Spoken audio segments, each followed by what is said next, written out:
What is the level of your confidence? Your confidence is not a factor of your status that you hold in the office or in the society. It's not a factor of your academic qualification, your certifications, or the awards that you have received. Nor is it a factor of the number of years of experience that you have in any field or area of life. Because then you become dependent on how others perceive you. Your confidence becomes conditional.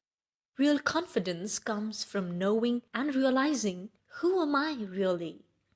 And then aligning your actions with that wisdom. Join us for a webinar on boosting your confidence, presented by Prakash Chugani, a leadership coach, trainer, and meditator, on Saturday, 31st of July 2021 on Zoom.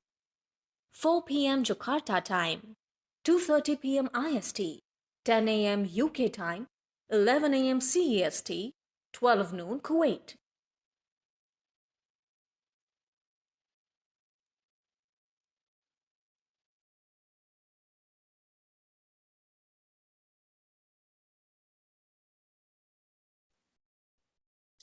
Hello and a warm welcome to all of you.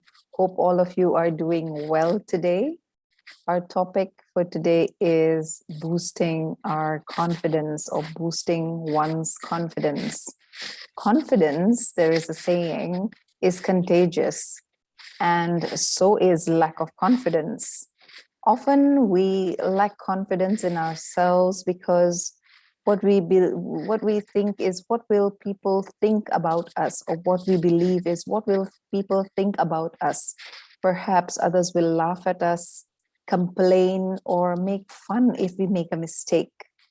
Thinking like this can prevent us from doing things because we believe that the consequences are too painful and embarrassing. Joining us today is Prakash Chugani from Dubai. He has more than 10,000 hours of executive development training under his belt and has inspired transformation for over 2,500 individuals across 11 countries.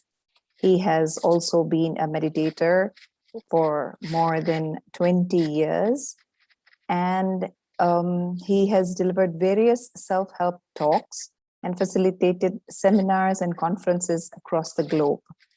So without further ado, I shall welcome him. Thank you. Hello and a warm welcome. It's a pleasure and an honor, I should say. Thank you so much.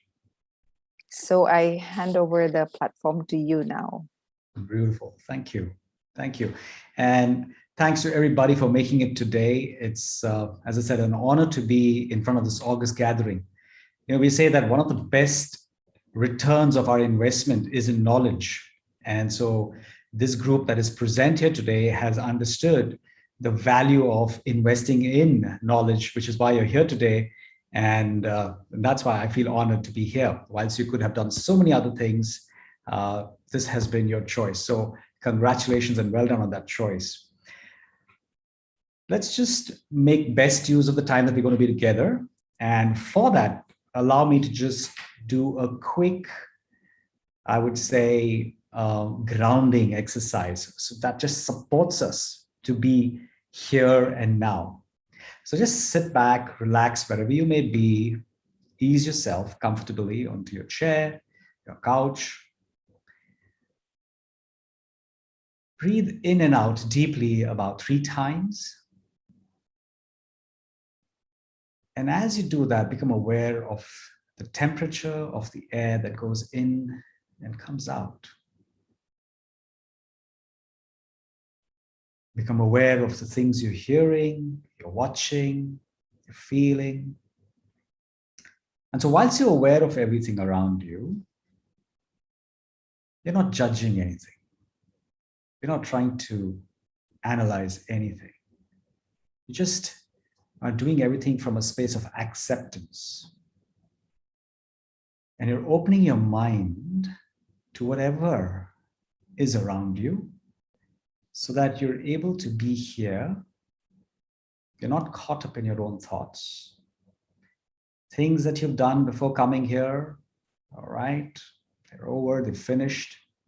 And now you're here. There may be a lot of things that you want to do after you leave this place. You will attend to them later on. But the best place for you to be now is here with us together, completely available, physically and mentally. So invite yourself, get comfortable with this environment, be here fully. If you really feel there's something that's come to your mind that you want to do afterwards, which you might forget, make a note of it. And then just let that go away and have an absolutely clear mind.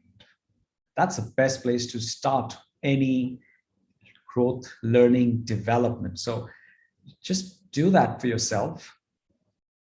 And let's begin. This wonderful topic on boosting your confidence. Let me share a true story about my own self in this particular regard. This was the time when I was in school, and I remember standard 6 and 7, when I was just getting into high school. I used to stand by this place called Breeden Hall, and we'd all assemble there almost every week during a weekend in the evenings around 6:30. And we'd all anticipate and look forward to the debate competitions that would actually happen in the hall. So we're assembled there, it starts, we're all inside, and we have this beautiful, experience with 4 debaters speaking against a topic, 4 in favor of a topic. And I would always sit there feeling, I can do this and I love this, and I want to be this person who debates with everybody else. But I just didn't muster the courage. I was not confident enough to go and do it. I was always being nagged by this thought: what happens if I fail? How will people respond and react? And I would become a laughing stock. So let me do it next year for sure. And I'm going to really practice and become better. And then I'm going to go and debate. And so 8th standard, and I go back there, Breeden Hall, I'll still stand there, in awe of everybody there. But I would never, ever go up and speak. I say, okay, next year, 9th standard, 10th standard, 11th standard, 12th, all the way, finish my school and my junior college. And I just could not do it. I remember going to college then, and it was I was doing my bachelor's.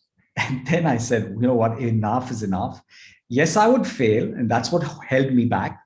Yes, I would go up and mess up. Yes, I would do everything that I'm not supposed to do, but I must start somewhere, and I better do it now. Otherwise, I will never get a chance to do it. So I remember writing this speech because we had a debate competition in college. I wrote the speech out. I went for this competition, and I was probably somewhere towards the last having to speak. And there was some fantastic speakers in front before me. I went on stage, I opened up my script, and I read word for word without lifting my eyes off that script. I didn't look who was in front of me, who were the people there.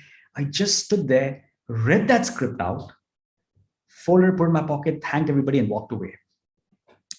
I obviously did atrociously bad in that particular competition, but that was not the idea. The idea was for me to learn to fail and to allow myself to do that. The idea was for me to make a start. If I like something so much, I just have to put myself in that space and do it. They say that one of the best ways to overcome your fear is to face it and go and do it. That's how you'll actually overcome it, because all fear, every fear that we have, is not real. It's something that we've just created in our minds. Those ghosts, those devils, those demons, all of them are our own thoughts that we have actually created, and we've really made that so huge that we start believing that they are true, they are real, but they are not. That's why they say FEAR is false experience appearing real. They appear real. That's why it's like, it's a mirage. It's not true. So when I did that first time, I got myself on top, I read that speech, walked back. From that day onwards, there was no stopping me. There was no turning back. I would jump for every possibility to go up and speak, whether it was an elocution, a debate competition, it was an extempore that was being organized by so many other colleges, universities, different places. I would be there. I would do it.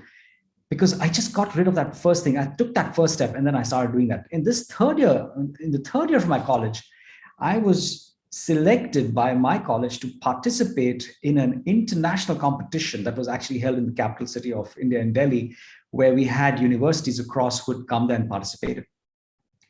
And of course, I didn't win there, but the fact that I was eligible enough to do that in 2 years' time of me practicing and going and doing it really opened up so many things for me. And from that on, speaking in public, learning how to communicate more effectively. And because of that, I had to study so much, read a lot.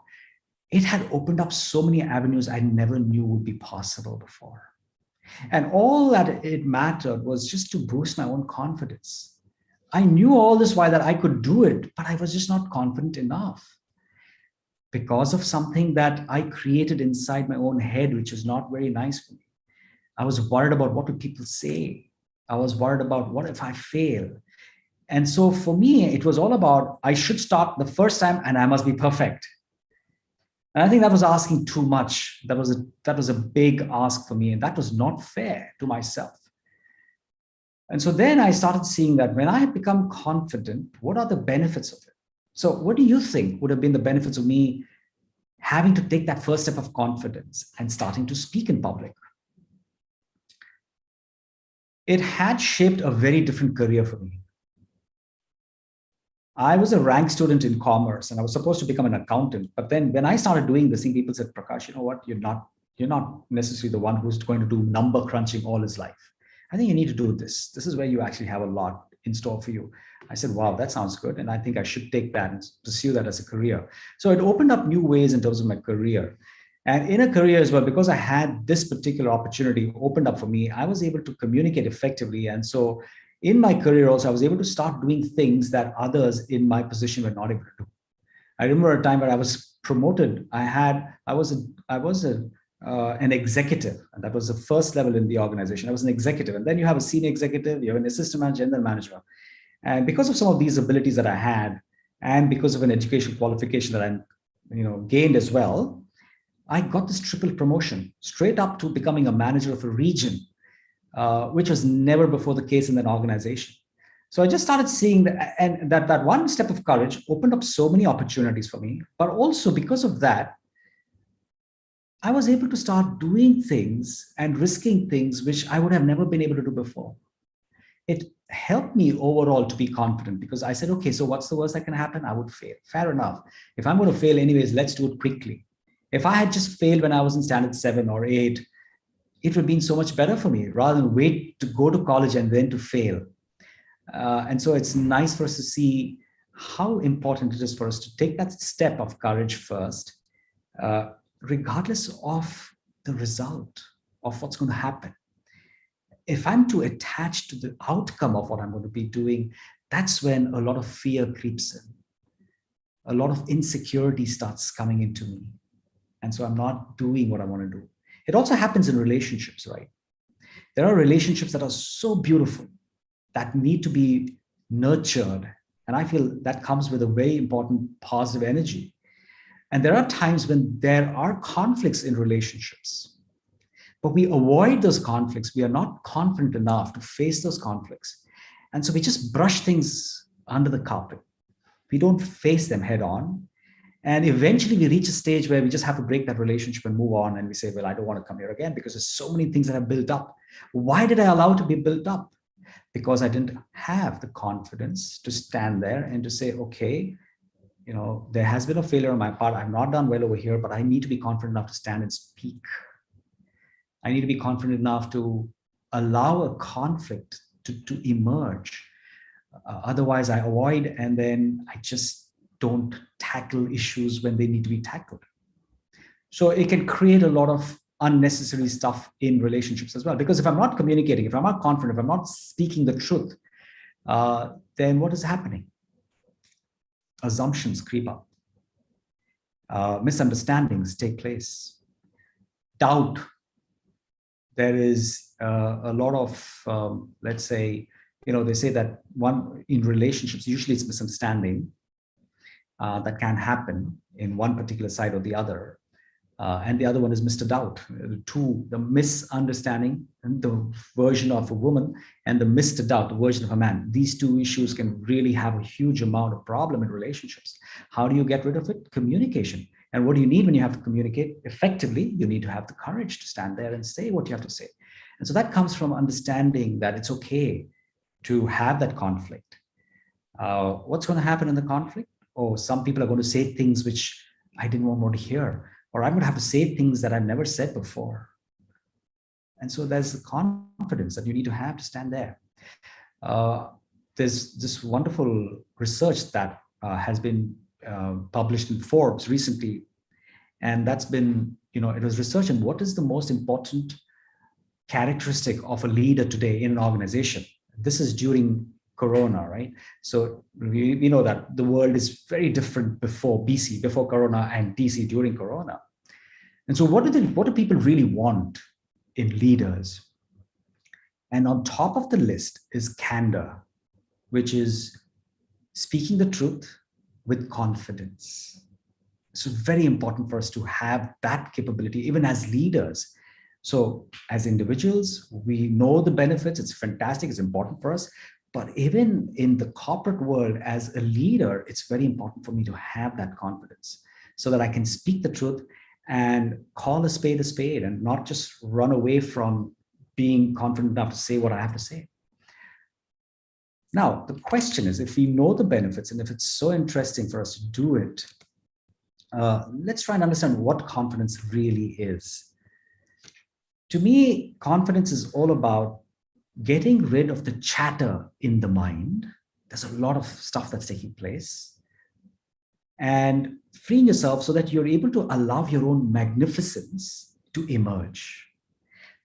The magnificence is there, it has always been there, and it'll continue to exist inside. But there's a lot of clutter and chatter and unnecessary, let's say, I would say, baggage out there, which is not allowing me to access that brilliance, that energy that will support me in expressing myself truly the way I am, without any facades, without any masks. And so that's what confidence is all about. It's about you just being who you are, nothing else. It's saying what you see. But obviously, you're not saying it in the wrong place, in the wrong fashion. You're saying it in the right place. You are saying it in the right way. And so you're using your wisdom and your judgment to do it in the right fashion. But you're at least freeing yourself from all the other mess that is actually there that comes into your head. What will happen if? Oh, how can I do this? What will they think about me? A lot of these things do not really allow me to get into that space of being really confident, moving forward and being myself and doing what I like a lot, and which is close to my heart, which is aligned with my values. And that's all what confidence is all about. Now, the question is, can I differentiate this from arrogance? Because there's this thin line, and I would actually not very thin, it's quite clear actually when somebody is very arrogant vis-a-vis somebody who's confident. So what do you think is the difference between arrogance and confidence? How do you know that here's a person who's confident, but here's a person who's arrogant?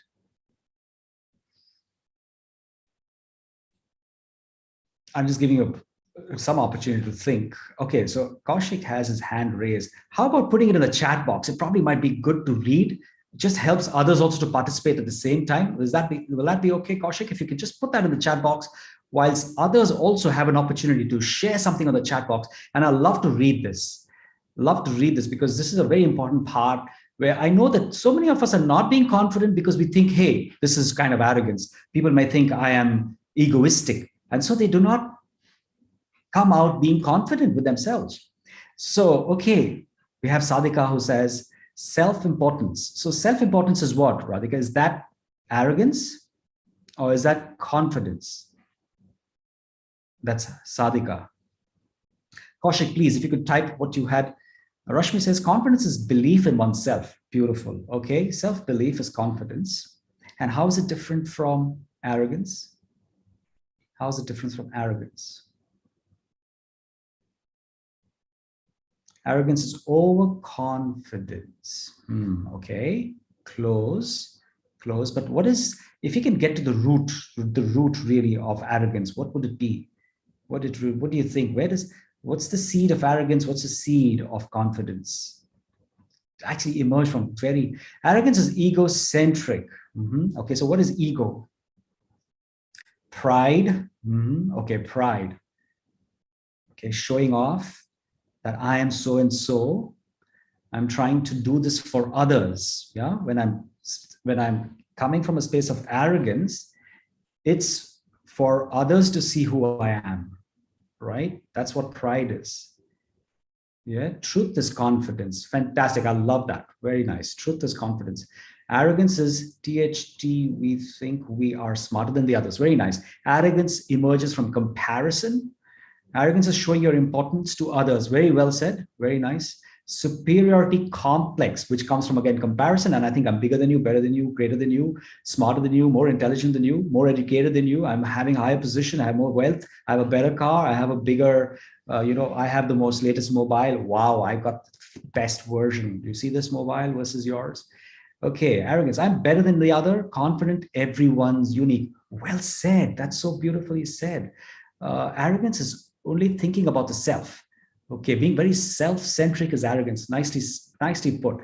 Self-confidence is when you can actually be available for others, and you're coming from a space of probably supporting and making a difference, versus arrogance is all about me, myself, and I. Nicely put. Confidence gives confidence gives value and strength to the soul. Arrogance makes one forceful and domineering and out of our own personal interest. Fantastic. Okay, Kaushik, thank you. For many years, I've studied Gandhi, and I believe conviction in deep belief is fundamental. Very nice. For many years, of a student of Gandhi. Okay, arrogance is misunderstanding, misusing confidence. Oh, fantastic. I like that. Nice way of putting it. Misusing your confidence, using it only for yourself, using it so that everybody praises me and appreciates me, and I get all those accolades, and I'm always in the limelight. I steal the limelight, right? That becomes arrogance. Fantastic. Well said. So for a person who's self-confident, thanks for all your answers. Let's move forward. Thank you. For a person who's self-confident, for a person who's confident, really the root is understanding the self, knowing who I truly am, and allowing that person to really emerge and to be available for the self, and more than anything else for others. So that I'm available. This is who I am. I know myself, and this is what I can do. And so I'm available to doing that for everybody. If I was not confident, if I was in that shell, I'm just holding myself, and I'm not allowing myself to be available to somebody else. I'm so good at something. I can entertain somebody. I could do something beautiful for somebody. I can feed somebody the best of food. I could do so many wonderful things, but hey, I'm not confident. And so when I'm confident, I am myself. I am available. I'm there to serve. I'm helpful. I'm cooperative. All those beautiful things. Whereas if I'm arrogant, then the root of arrogance is false belief of myself and an image that I want others to see. It's a projection. It's not a fact. It's not a reality of who I am. It's who I would like others to see me as. That's where arrogance comes from, which is why arrogance is empty, really. There are people who want to project an image, and they probably are very successful in projecting that image. And they will show so many things that they're doing, and they get all those, accolades and praise and appreciation and respect from many people. But deep inside, because they don't have that true confidence, it doesn't stem from who they are. They can get hurt very easily. They can crumple very fast, very sensitive. And so the moment something hits them on the external, you can sense a way of being defensive, a way of wanting to be aggressive, or being brash, or being rude, of putting someone down. And how dare you say that? How dare you do this? So you really feel threatened and insecure when you're coming from a space of arrogance and ego. Whereas from confidence, it's a very calm, deep strength, a power and a force that nobody can take away from you. And you're not really caring so much about what people are saying. You're not trying to hold and protect and be defensive and all those stuff. So you're confident, you know yourself. It comes from a deep realization of yourself, from truth. And so you don't have to prove yourself to other people. In arrogance, you're constantly trying to prove. So there's a huge amount of energy that you spend just to prove yourself constantly, time and again. And you are waiting for that feedback to come back and tell you, yes, yes, yes, that's who I am. That's what you feel. Oops, thank God. Okay, so I'm in the right direction. So that's what you're always seeking to have. Whereas in confidence, you're calm, you're collected, you're in self-control, and you're moving forward. You're going towards a direction. You're still very, having your aims. You're having those goals to achieve, and you're confidently moving. You may go wrong. It's okay. I get feedback. Somebody tells me something fantastic. Let me go back and do some soul searching, come back, retrack and move forward. So I'm able to separate the message from the messenger, right? But if I was arrogant, I can't make that difference. The moment you give me feedback and tell me something, if I was arrogant, I not listen to you. Who are you to say that to me? Well, why do you worry about that? Just take the message, right?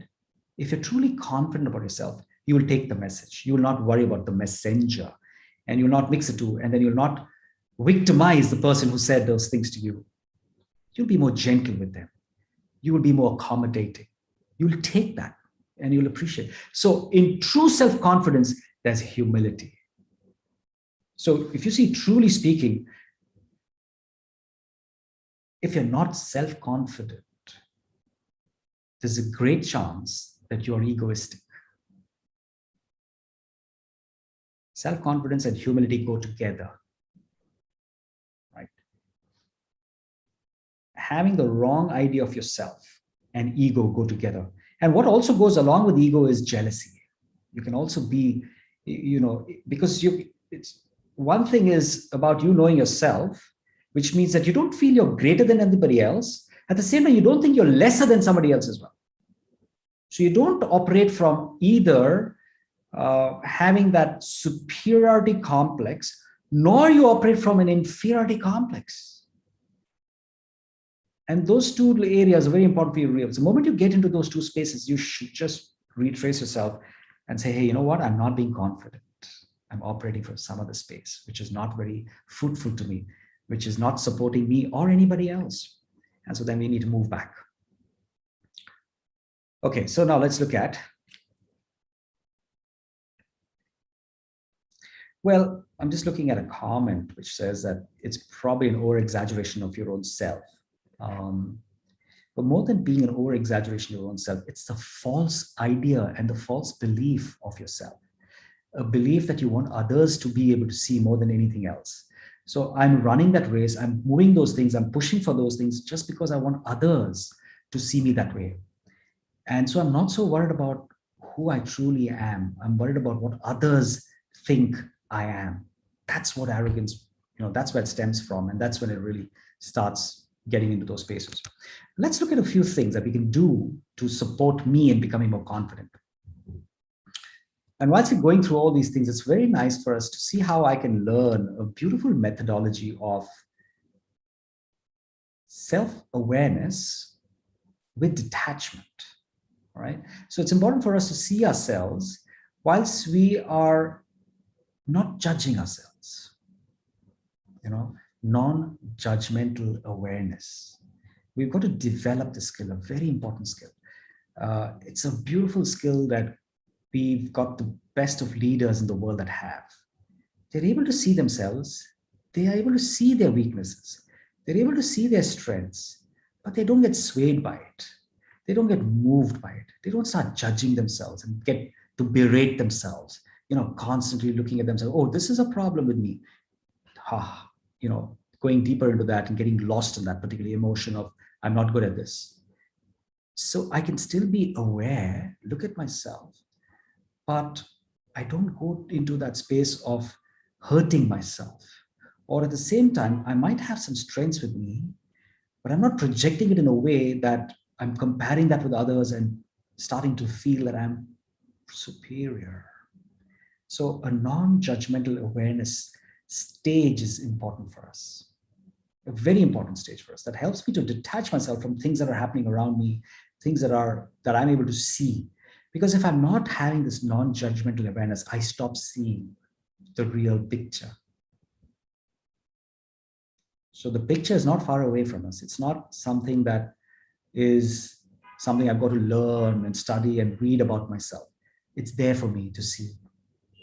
I know who I truly am to a large extent, but I need to stop judging myself, to really allow myself to, okay, to make myself bare and to see who I truly am. Non-judgment and awareness. So let's just create that space before we enter into the other. I'm going to share 3 beautiful ideas that will support me in becoming far more confident than I ever was before, which stem from truth, right? And then with each, we're going to do a small exercise to embed that into ourselves, and something that you can carry forward with you and do every single day, right? They say that something takes time to develop, and so does confidence as well. Whilst it is a fact of who you are, and there's nothing to worry about, but still there's a practice, because we've got some old patterns and habits that we've created over a period of time, and so we've got to really change those. Some re-engineering and rewiring of the brain. So it takes a little time, but it's possible. And so those 3 tools are going to be also along with certain exercises that will support me in making that strong and up there. So let's just first get into the space of non-judgmental awareness. So sit back, relax yourself, be easy, take a few breaths deeply inside and out.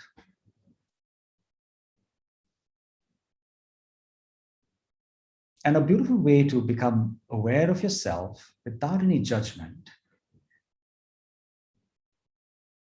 is this word acceptance.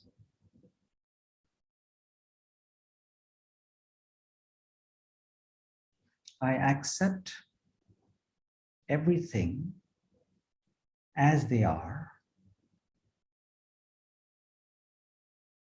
knowing that there is goodness in everything. There is a reason for the way things have been constructed and built. I may not understand whatever is happening in my life. I may not understand the reason for all these events. And so many things may seem to be big mistakes, great mistakes that I've done. But there's a certain reason why they're actually there in my life. And usually the only way to connect those dots is when I look at them backwards. So for some, there may be meaning, but some I may not have figured it out yet. So rather than berating myself and beating myself up for things that have gone wrong in my life, for certain weaknesses that I might possess, let me just emerge this space of acceptance. So I detach myself from the weaknesses and know that I'm not my weakness. I'm separate from it.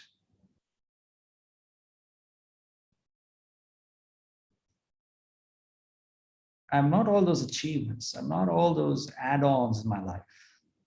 I'm not all those possessions and positions. I'm separate from all of them.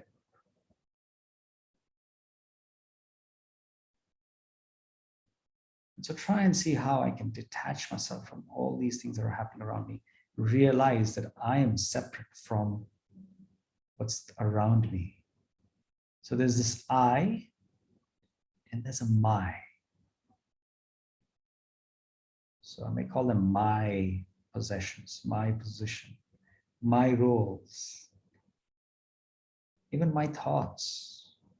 But I am separate from them. Okay, so with that idea, and a quick way of suggesting to yourself that, hey, you know what? I am separate from my weaknesses. I'm separate from all those additions and all those things. Let's try and see if I can create a space where I'm comfortable to look at those weaknesses without being threatened by them. Look at those weaknesses without feeling guilty, without harming and hurting myself, right? Fair enough, they exist. But there also exists this huge volume of positivity, right? So when I detach, then I have this wisdom to choose what I want to see, when I have to see them, how long do I want to see these things for? And there's a purpose behind us seeing those things. Because it's important for us to know where I'm paying my attention. Let's do a small exercise. Within the room where you are right now, wherever you may be sitting, I just want you to observe things around you that are blue in color. Everything that's blue, light blue, dark blue, that's all right. But whatever is blue, just want you to look around and start observing things that are blue. Okay. Whatever you think you find is blue, please look around. Take a moment. Now, all of a sudden, you probably didn't know that there are so many blue things around you. Okay? You just became aware of it.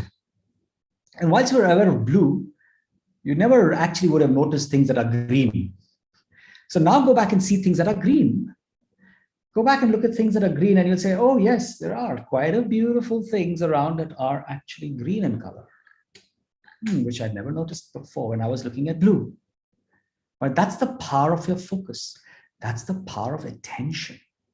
Where attention goes, energy flows. Where energy flows, life grows. Where would you want your life to grow? In the space of those few things that people have told about you, which may or may not be right. Weaknesses which really are not yours, man, have been acquired over a period of time. Vis-a-vis the true, genuine, magnificent, brilliant person that you are internally as being, that you need to start really focusing on. So that's what we're going to do now. The first thing that we're going to do is we realize and understand, I am unique. So despite some infirmities, I am unique, I am special. Very important.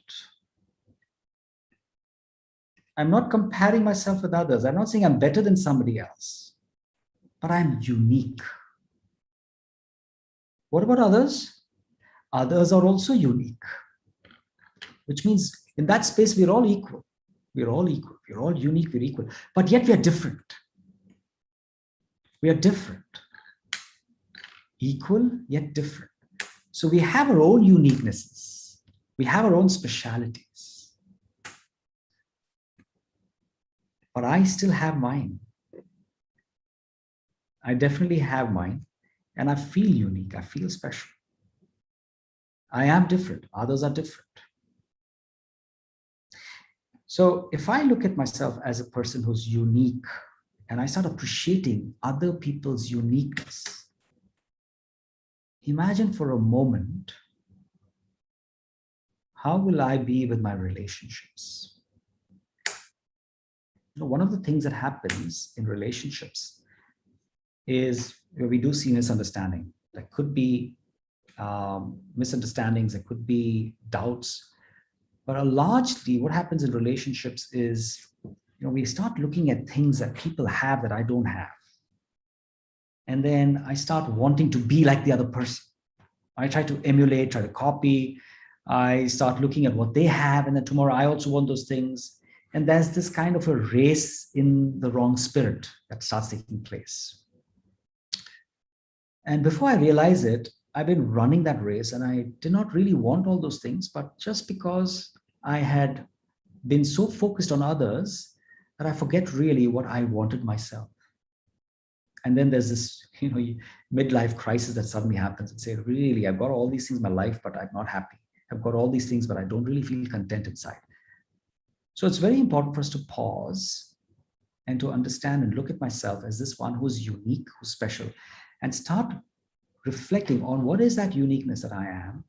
What am I really built for? What is my unique purpose? If I'm over here on this earth, what is it that I'm here for?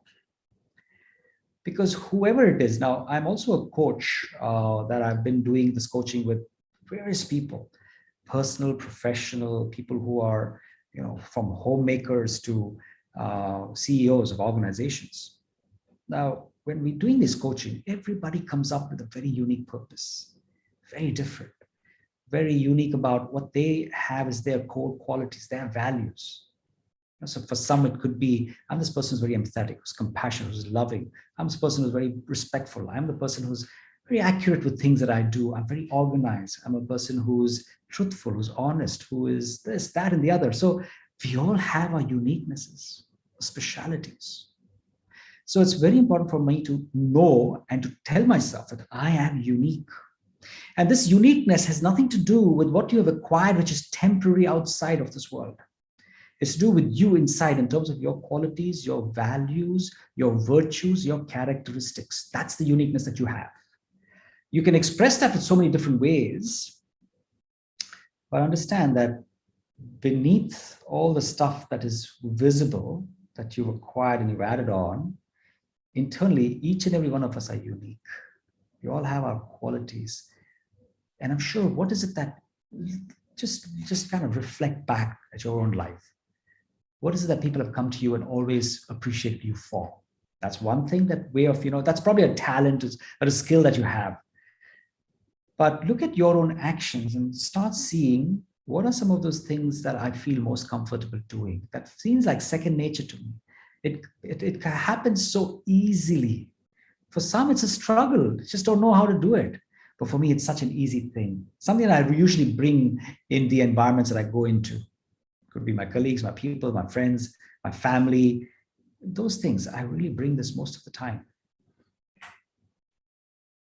Sometimes people see it, sometimes they don't. Sometimes they may appreciate it, sometimes they don't. But there is a uniqueness there, and I need to be aware of it. I need to remind myself that I am unique. I am unique. You then start accommodating other people. Because if I don't feel I'm unique, then the moment I see uniqueness in others, which is possible, then I start getting threatened.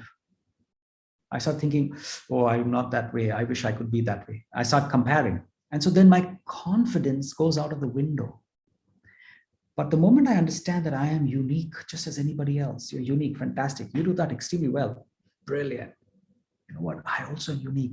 I do something else extremely well. I'm very, very strong in a certain value. I have a very strong character in this particular space. And I'm unique. So when I start understanding myself as being unique, then I'm accommodative. I'm able to have more confidence because, hey, I'm unique, you're unique, you do something fantastic, but I have a certain way of doing it and I can come forward doing it. I can tell you this one experience of mine when I actually lost my own space of being unique. So I usually I'm a good facilitator, and I have my own style of facilitating programs. And I remember coming for a conference in Oman, in Muscat. And there you had two other senior facilitators who were extremely good in the way they actually facilitated. And I remember the moment I came in front of them, we actually designed the whole program. And then they said, so Prakash, what are the parts that you like to facilitate? I just took myself back and said, no, you know what? You guys are great. Go ahead and do the facilitation yourself. I don't want to be there. And then I suddenly realized, I mean, sometimes you don't realize it immediately that this is what it stemmed from. I was really making myself believe that if somebody is better and good, let them do it. Why do I have to do it? But later on, I stopped and I pondered and I saw myself. I said, you know what, Prakash? In noticing the uniqueness of others, you had forgotten your own uniqueness. You also bring a certain uniqueness that they may not be able to bring. So then I went back the next day and said, you know what? Is it okay if I actually take this part? These came back saying, of course, we definitely want you to do that because, there's this particular flavor that you bring, Prakash, that's very different from what we would bring. And so we feel so thankful that you actually came up and said you want to do that. We were hoping that you do that yesterday. So it's so easy to forget your uniqueness and to lose your confidence when you just look at other people in terms of what they are good at. So it's important to do both. You look at other people, they are good at those things, and start looking at your own confidence and knowing that looking at your own uniqueness, the speciality, and then allow it to come, allow it to merge. All right, so here's the exercise. These exercises are exercise for the mind, right? How do you tune your mind to actually start working on this particular idea? So here's a stew. Here's a wonderful idea. So relax yourself. Either make the mind completely fully available here, right now in the present.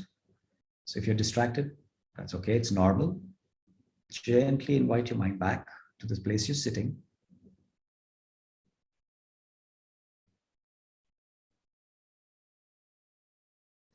I'm aware of myself as a very unique being.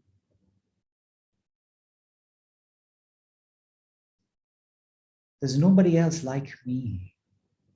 And I am not like anybody else. I am who I am. Very different, very special. Everyone else also unique and special, very different. I respect where they are. I respect their uniqueness. I also respect my own uniqueness. So I just take a pause and look inside, and I appreciate some of those values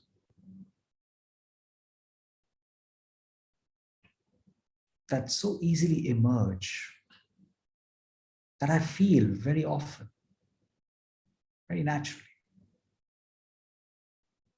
And I sense that right now. Certain things that I stand for, that I've always stood for.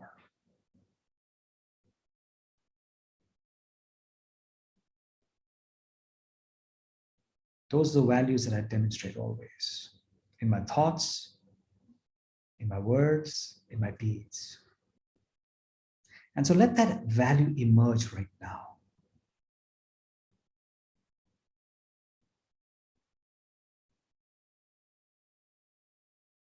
Feel that value, that quality, that speciality inside you. And let it emerge and just experience it right now. And let it grow inside. Understand what's the meaning of that quality. Understand how special that quality is. What a difference it makes to yourself and to other people, really.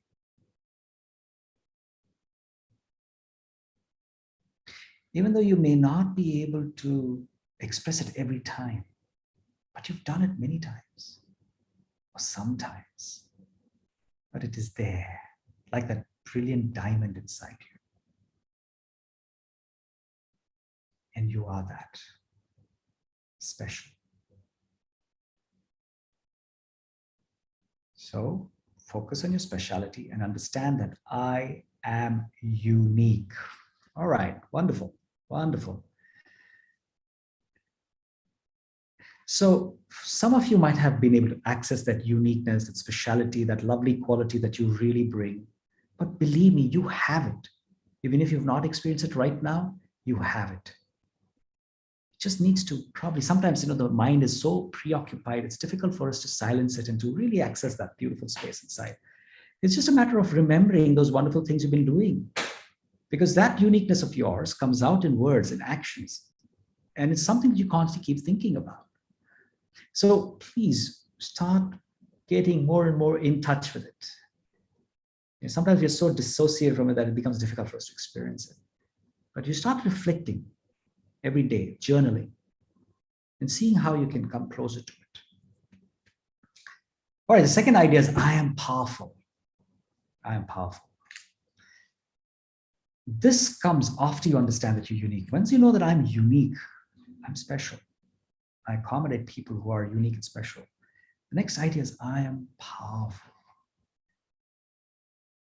I know what is good for me, and I have the power to choose that direction that is best for me. I know what's great for me. I know what's fantastic for me. I know what's good for me. And I have the power to choose my thoughts, my words, my actions, and to align myself in that direction which is best for me. And I am powerful. So I am good. What is good for me. Okay, I'm unique. And one of my uniquenesses would be being effective in communicating. Okay, so I'm unique. I understand that. Very important for us to know now that I'm powerful enough to choose, to make those choices. And so there's no victim mindset. I'm helpless. The environment is like this. What can I do? I was in such a school that nobody gave me an opportunity. I was in this college that never happened this way, this, whatever. No, I have the power. I am powerful, which means that I'm resourceful to find ways. I'm creative enough to know how to do it. I'll find the way. The moment I believe that I'm powerful, immediately things will open up for me. Because then I'm the master, not the victim. I make choices. Just as You choose what you want to eat. You choose what you want to wear. You choose where you want to go out and dine. We choose, we make choices. And I'm powerful enough to make those choices. But I'm also powerful enough to make the choices internally. Right now, what do I want to think about? My weakness, and then feel very, weak, terrible, and then lose everything? Or I am powerful enough to choose the best thought right now. So I was in this huge conference, right? There are about over 500 people in that hall. And I'm going to walk up on stage and speak to those people. What is a thought that will come into my mind? I've never done 500 before. First time 500 people. I've done 50, 60. 500 people in the hall. All of a sudden, I'm going up on stage. What's the thought that will come to my head? Well, actually, there's no thought that will come to my head. There are thoughts that I will create myself. Remember, it's very important to realize I am the creator. That's what I am powerful means. I am the creator. Right? I'm the creator. So what's the thought I create? I say, oh, one of the possibilities is that 500 people. Oh my God, that's quite a tough one because I've never done it before. How am I going to do this? And then I'm going to think about all the things that I've done before and other things I've not done before. And it's not going to be helpful. But I am powerful. So I can choose what I want to think right now. Wow, what an opportunity. 500 people I can make a difference to.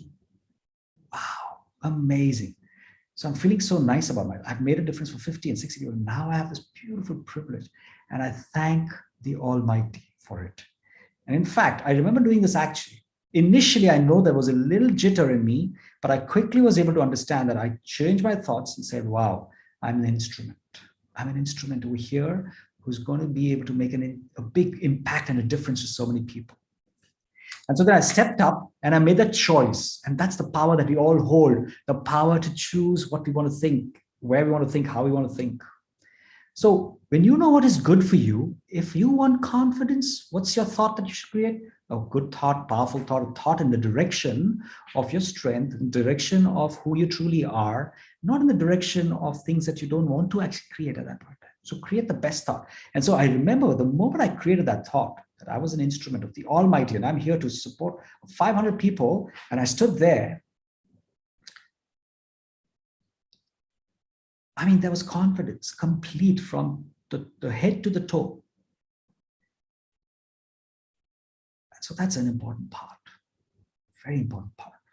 Okay, so let's create this very quickly. Let's kind of do a small exercise to allow us to create this power, right? And to, at least to experience this power inside. So I want you to just sit back, sit down where you are, be where you are, and visualize. This is a beautiful visualization experience. Visualize that you're standing on a platform, a railway platform, where on both sides of the platform, you have trains arriving and departing.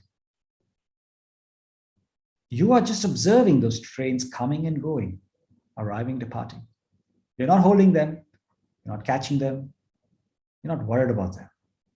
You're not anxious about them. You just watch those trains come and go. Now let's turn it around and look at yourself standing on the platform of your mind, watching thoughts like trains arriving and departing. You don't hold them, you don't judge them, you don't question them. You're not worried about them. They just come, there's a thought that comes, it goes. Let it go. Another thought arrives. You're watching it, smiling. It goes away. So just developing this habit of being able to be the master, the one who's powerful enough to watch the thoughts come and go. And then now you have this opportunity, once you're doing that, allowing those thoughts. Now I'm going to create the thought that I want to create at this moment. And the thought I'm creating is, I am powerful. I am the master of my mind. I have the capacity to watch my thoughts and to entertain it if I want to. If I don't want to, I let it go. And I also can create a thought that I feel is most important right now. I am confident. I have all the resources inside me to face everything outside of me. Everything. There is nothing outside me that I cannot take care of. I am powerful, resourceful, strong. I'm the master.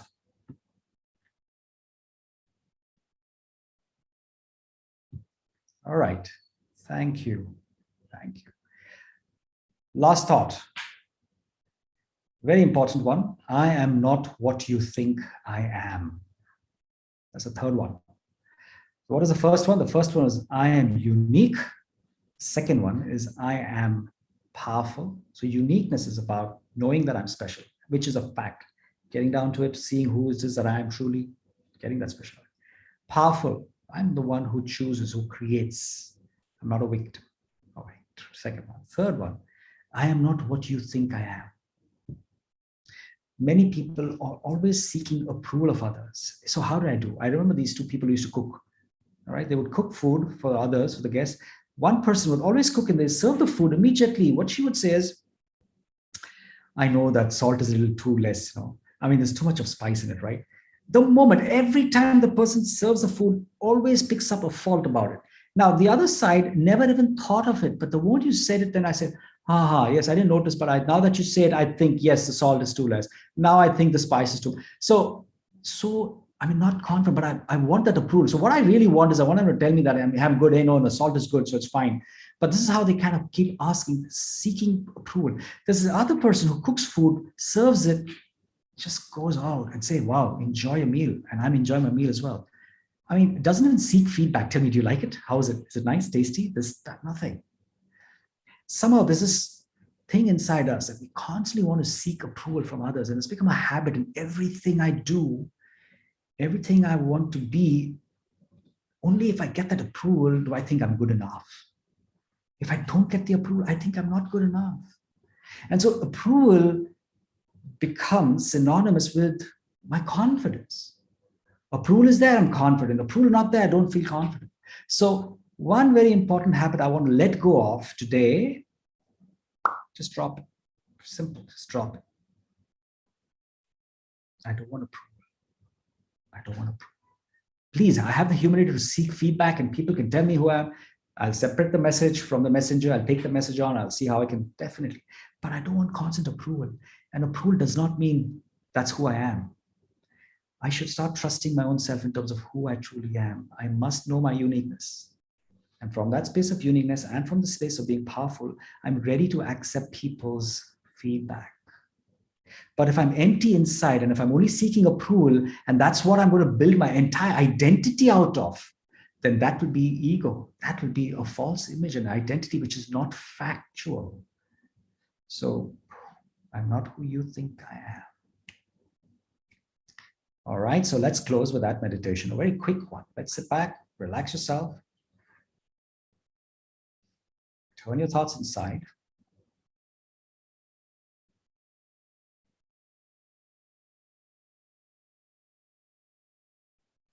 And realize that there's only one person who knows yourself, who knows who I am, truly, deeply, and that's my own self. And so I'll get in touch with myself, my uniqueness, my speciality, because I'm the only one who can feel it.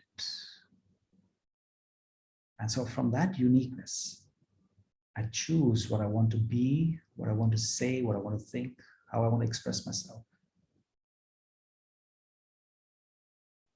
And that's going to be my identity and my anchor. That's what I'm going to express. I'm not going to hold an identity of what others feel or believe I am. That's not going to be my identity. And so I'm constantly going to check myself in terms of who do I think I am? Is it what others tell about me? Or is it I knowing my own uniqueness and I stem from that space. That's who I truly am. Temporarily, I may be doing certain things wrong. I might have made mistakes. I might have failed. Fair enough. But who am I really? I'm still that special person that doesn't go away. That's permanent. The truth never changes.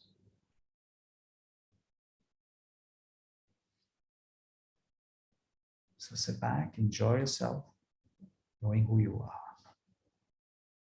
And bring that uniqueness everywhere you go. With that, I'd like to thank you for your audience. Thank you so much. That was beautiful. I'm sure all of us would be in agreement that we have so much that we need to practice on what you have shared today, so much that we are going to carry and work on to become more confident. I like what you said, that fear isn't real. It is false appearance appearing real. Is it? Is that what you said? False experience, or false sorry. education sometimes appearing real. Okay, that's a good one. So this is what I'm going to take with me. And also the 3 points that you shared, that I am unique or I am special. I am powerful. So I have, the choice is in my hands. We have the power to choose.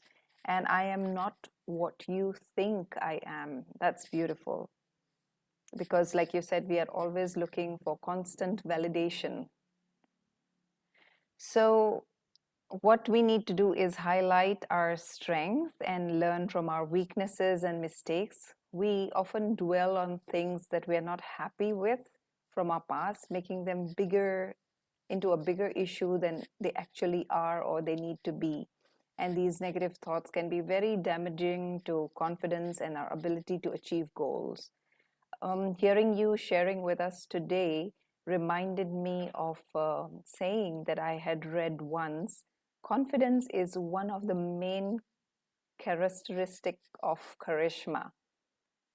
So this is what it is. Beautiful, beautiful. Thank you very much.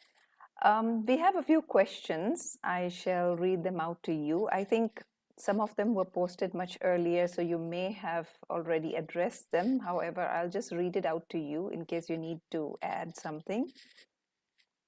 I was afraid to fail in the exams I once did, but then instead of gaining confidence and being fearless, I get scared and nervous every time I face an exam or a quiz. How can I overcome this? Yeah, thank you. Fear of failure is a very big aspect that holds us back from being confident. And fail frequently, fail fast, fail forward. Simple. Nobody would have done things and achieved things if they had not failed. Every single person in the world today who's achieved anything in life, they've actually gone through a series of failures. So please understand that and realize that the importance of failing. And so please fail fast. Go ahead and do it and fail. So when I wanted to do public speaking, I was fear of failure. I went and failed on purpose and I failed miserably. That's perfectly fine. But what do you learn from that failure? Take that feedback, quickly come, alter your way of doing things and improve and go forth from it. So please go and fail and come back and learn from those failures, go back and change something. And so that's what I say, fail frequently, fail fast, but fail forward. That is, you learn and move forward. Thank you. We have a question from the Indonesian YouTube link. I'll try and make it as precise, the translation. It says here that, how do I build my confidence again, because my confidence, I feel, is totally shattered? Okay. I think it's important for you to take time out for yourself. Very important, take time out for yourself and do some soul searching. When I say soul searching is, as I said, all of us are unique. There's not a single person in this world who doesn't have a uniqueness. They say even, I mean, forget human beings, but other things also, everything that we find in front of us, whether it's your phone or your glass or a bottle or water or, the sun, everything under the sky and above the sky has a purpose, has a uniqueness, has something about them that is very special. You are special. Sit down, forget the chatter, forget what others have said, forget failures, forget your weaknesses. Go into your uniqueness. What is it that you're unique? What's the specialty? You have those qualities in you. You've got certain virtues in you. You may be that sweet person, the polite person, the one who's peaceful, who's loving, who's kind, something wonderful. Just let that emerge and value it, please. Value yourself. Go and see who you are, start valuing it, and you'll start feeling confident. See how you can express that. That's all. Okay, another question from YouTube. Thank you very much. Excellent insights, much needed one. Is awareness enough, or do we have to change our false limiting beliefs? Yeah, so I think right awareness will automatically let that go off. Your right awareness is important. Be truly aware of yourself in terms of who you are, in terms of our uniqueness, in terms of specialty, our values, our qualities. Awareness, it says ART. Awareness is not just enough, but also from the awareness, there has to be realization. And that's the ART. Aware, you become aware of it, but then you have to realize it. Otherwise, I sit with yourself, be more there. So you become aware, and then you realize it. Once you realize it, nobody can take you away from it. They say realization and experience is the best teacher. Realization is about the experience of that uniqueness. Once you have experienced it and you've realized it, then there's transformation. And then you'll start seeing that you're growing in that direction more and more. So aware, realize, and transform. So limiting beliefs will go away. So focus more on your uniqueness, and then those will move away from you. Okay, we have our last question. It's a rather lengthy one. Prakash, by heaps of congratulations on your highly successful life journey. Am I right in thinking that the focus of your work is to empower already highly successful corporations and individuals therein? Do you think there could be an imbalance that even Baba, I think he has taken knowledge of the Brahma Kumaris here, as the Lord of the poor, would find questionable unless there is genuine inclusivity and a desire to address widespread inequality? Are we not only maintaining an unjust status quo or creating karma that will need to be settled? Thank you. I think that's good, a good question, and it definitely is something that I'd love to take as a message for myself to do some soul searching, whether I am this person who is only trying to serve those who are at those levels, or am I really available to everybody in the world? I always thought I'm available to everybody, and I usually do that. I am. So currently I'm doing a course on meditation for a beautiful group of villagers from South India. So I think I have learned to, I mean, not just one clan of people, but everybody. And I think I'm available for all, and I believe I am. My work takes me to different places, and I actually have a job, I have a business, and so I would work with corporates. That's where the business would usually work for me. So that's on one hand. But in terms of my availability, my service, in terms of my offering of my uniqueness, I feel it's there for everybody, and it's available. I don't stop it from going to any certain place or channelize it only in one direction. But that's a nice point. Very well said. And I think I'd like to take it on board and certainly reflect more on it. Thank you. Suddenly we have some more questions. Do you have a few minutes? I'm okay. If you all are fine, I'm perfectly okay. Yes. Okay. How can we increase confidence of elderly people during this pandemic, during this COVID-19? And as we have seen that a lot of lives have been lost. So how do we bring up, I think what is being asked here is that with age, we tend to lose our confidence level. Mm-hmm. And this pandemic has definitely shaken up a lot of confidence of a lot of people. So how do we help others to elevate their confidence or bring up their confidence once again? What should we do? Thank you.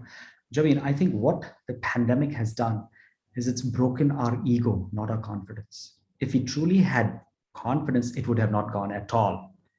Confidence cannot be broken. Your ego will be shattered. So if you thought you were confident, it may be that I was egoistic about a few things in life, and suddenly I realized that that's not valuable. It doesn't really work for me.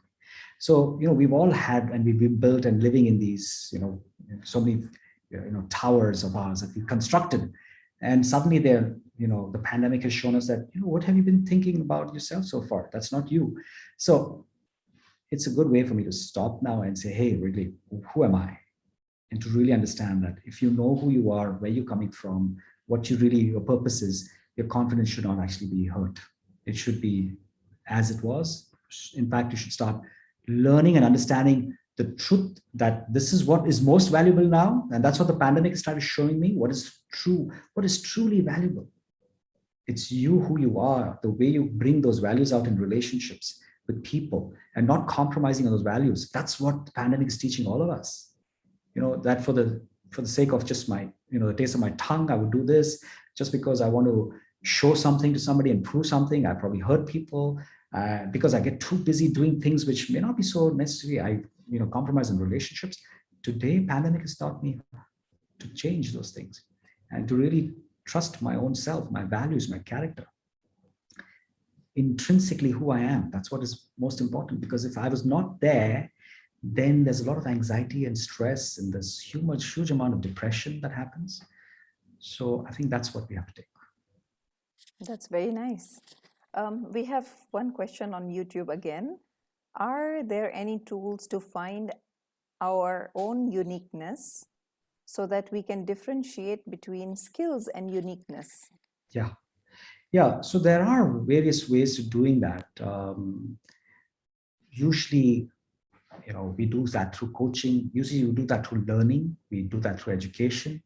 But the best way to doing that is to, so one quick way, let me just see something I do very often is I ask people to think about anything in nature that they connect and resonate with.